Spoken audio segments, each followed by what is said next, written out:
Welcome to the Sage Advice Podcast, transforming the way people think and work so their organizations can thrive. Well, hi, everyone, and welcome to our podcast. I'm Ed Kless, and with me today is Eugene Bomba. Eugene is a partner at PwC Canada, focused on technology and venture capital. He advises clients on strategy, mergers and acquisitions, and financing and other forms of equity across all of their pre-IPO rounds. As a two-time startup CFO himself, Eugene has hands-on experience as an operator and brings a different lens as an advisor as a result. Eugene has led more than 10 financial rounds, 3 acquisitions, a go-public transaction, and a handful of other corporate development arrangements through his career as an operator. Welcome to the Sage Advice Podcast, Eugene Bomba. Thank you for having me. Well, first off, Eugene, why do you do what you do?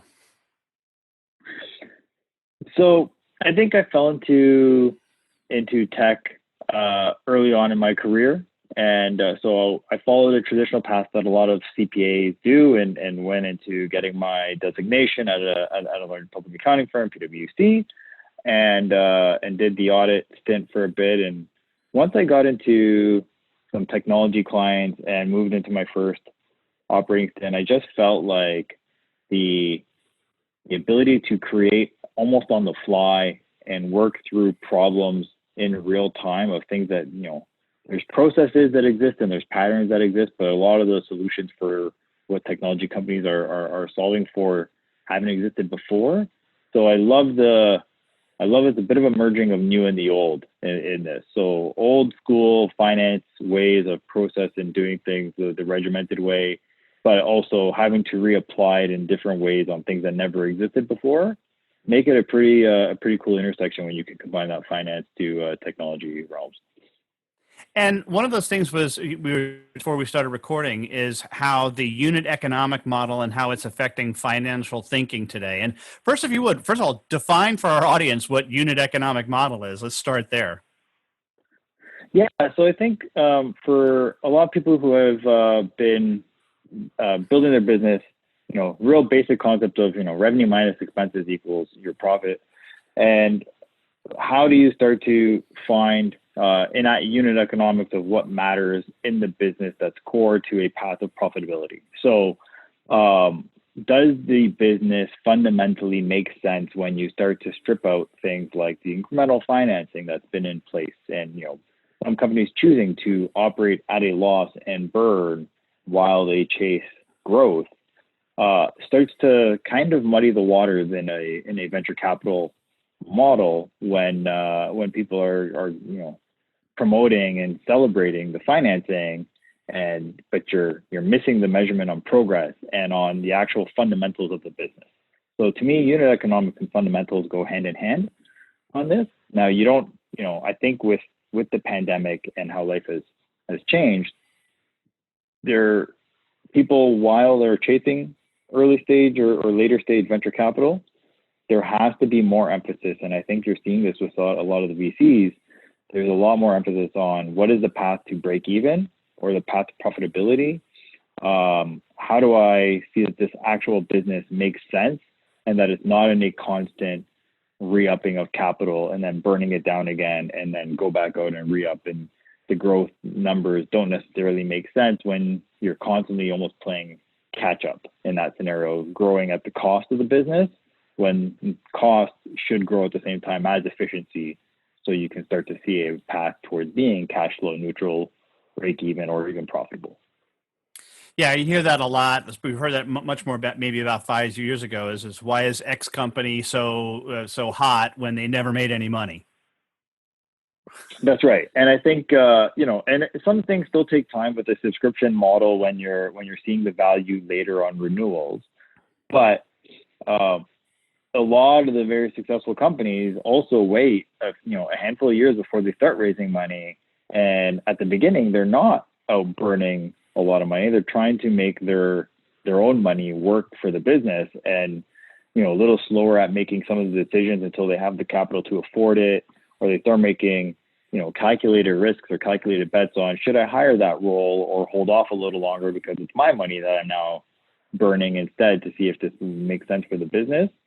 Whereas I think once you introduce the third party capital, venture capital, angel capital into the mix, or even debt, you still need to be a little bit responsible. So those who have waited tend to make a bit of a different calculated risk on where to spend the money and losing it, because some things have started to work out.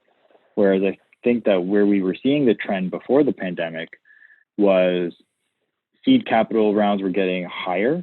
So people were getting more money in the earlier stage, which then meant that they were getting into a burn situation a lot earlier than they were before. And I think that is a risky proposition, with companies then going into a burn cycle a lot sooner than they would otherwise would have previously. Well, it's interesting. You bring up subscription-based pricing, which I think is something that's maybe even fundamental to this model, and how Teen So in his book called Subscribed describes even a new income statement. He proposes a new format for an income statement to look at these companies. And one of the things I think is most profound, he says in there, is that in a subscription model, cost of goods sold is forward directed, is future directed. It's not looking at the past. We're not necessarily trying to line up the costs of doing business with the actual revenues. In fact, we don't want to do that at all. So talk about that and the impact on the thinking there. I think, again, as you're thinking about the general sense of paying for, hosted services on a cost of goods sold, for example, or a customer success team and what they're doing to upsell or take calls or implement people, you're always a little bit invested to take on more scale than you are today. So you can't have a situation where people are subscribing and you can't actually take them on, and the whole thing, the whole system goes down as a result. So I think you're constantly further ahead of saying, okay, I will overspend at the front to try to get it, but there has to be a point when you're also sort of saying, okay, I'm further ahead spending, but how many cycles am I further ahead by?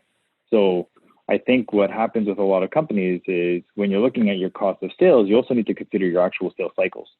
So if you're in a month-to-month model, it's a little bit easier to contain because you have a faster feedback loop on what's working from a cost perspective and a sales perspective.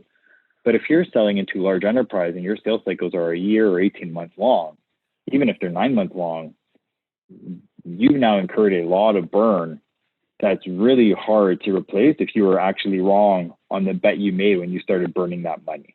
And I think that's where I see the biggest risk and the biggest concern on the early stage is companies that are selling the annual subscriptions are having to incur that burn for a longer period of time, and they can't course correct until it's almost too late.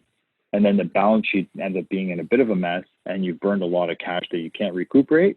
And in the worst case scenario, you also don't have the kind of traction that you were hoping to have at that point. And now you end up in a bit of a catch-22 of doing a down round or trying to find some other ways to stretch the dollars or bootstrap or lay off people and do the things you don't want to do about in an early stage of a business. Right. The so-called swallowing of the fish, I think, is the phrase they use, right? All right. Well, Eugene, we have an exit question that we ask all of our guests, and that is, who is a hero of yours and why are they a hero? So for me, I always reflect, and I first name that always comes to me is actually my father. Father was an immigrant who came to Canada and started from the bottom. So started off in some warehouses and then turned into and later on in his career was a senior VP of operations for a large organization and did the hard things that needed to get done throughout his career. So, I think that a lot of people don't like to get their hands dirty or, nobody likes being told that they need to eat their broccoli, but they'll still do it. He was a man that just, no sympathy for when you had to do it. It was just like, suck it up, buttercup, get it done. And, then you can get back to doing the stuff you want to do first, but the hard stuff matters and you need to nail it too. So, that lesson's been instilled in me forever. And, thinking about his growth path as a result, something you try to emulate as much as you can. All right. And lastly, Eugene, how can somebody get a hold of you? So lots of different ways. You can hit me up on LinkedIn, catch me on Twitter at Eugene Bomba, email me at eugene.bomba@pwc.com. you'll find me on the internet and in a lot of different ways. All right. Eugene Bomba, partner at PwC Canada. Thanks so much for being a guest on the Sage Advice podcast. Perfect. Thank you very much.